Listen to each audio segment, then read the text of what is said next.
वेळात पुढच्या आणखीन एका महत्त्वाच्या बातमीकडे भाजपच्या आमदारांची नवीन विधिमंडळ पक्षनेता निवडीसाठी आज बैठक होतीये। सकाळीच या बैठकीचं आयोजन करण्यात आलंय। या बैठकीमध्ये देवेंद्र फडणवीस यांच्या नावावर शिक्कामोर्तब होईल असं खात्रीलायक सूत्रांनी सांगितलंय। फडणवीस उद्या आझाद मैदानावरती नवे मुख्यमंत्री म्हणून शपथ घेणार आहेत आणि शिंदे आणि अजित पवार मंत्रिपदाची शपथ घेतील असं चित्र मंगळवारी जवळपास स्पष्ट झालंय। विधिमंडळ पक्षनेतेपदासाठी आणि पदासोबतच आज भाजपचे विधानसभेतील मुख्य प्रतोदही निवडले जाणार आहेत। आमदारांच्या बैठकीपूर्वी दोन्ही निरीक्षक भाजप प्रदेश कोर कमिटीशी चर्चा करणार आहेत। त्यानंतर पुढचे निर्णय हे घेतले जातील। अधिक माहिती घेऊया, जुई जाधव आमचे प्रतिनिधी आपल्या सोबत आहे।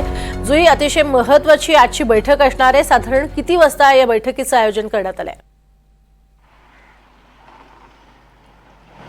अगदीच प्रज्ञा, आजची बैठक अत्यंत महत्त्वाची आहे, कारण का एक आठवडा विधानसभा निवडणुकीचे निकाल लागून गेल्यानंतर भाजपचा जो नवीन विधिमंडळ गटनेता आहे तो निवडला जाणार आहे आणि त्यासाठी विजय रूपानी जे गुजरातचे माजी मुख्यमंत्री आहेत आणि केंद्रीय अर्थमंत्री निर्मला सीतारामन हे मुंबईत काल रात्री दाखल झाले आहेत आणि ते निरीक्षक आहेत आणि त्या दोघांच्या निरीक्षतेखाली अध्यक्षतेखाली जो नवीन गटनेता आहे त्याची निवड केली जाणार आहे।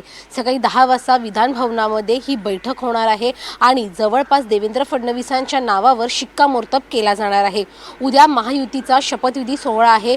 देवेंद्र फडणवीसांच्या नावावर आता शिक्कामोर्तब झालाय की तेच मुख्यमंत्री पदाची शपथ घेणार आहेत। मात्र त्याआधी विधान भवनामध्ये जे विधिमंडळ गटनेता आहे भाजपचा नवीन तो निवडला जाणार आहे आणि त्यावरती देखील देवेंद्र फडणवीसांच्याच नावावर शिक्कामोर्तब केला जाणार असल्याची माहिती मिळते।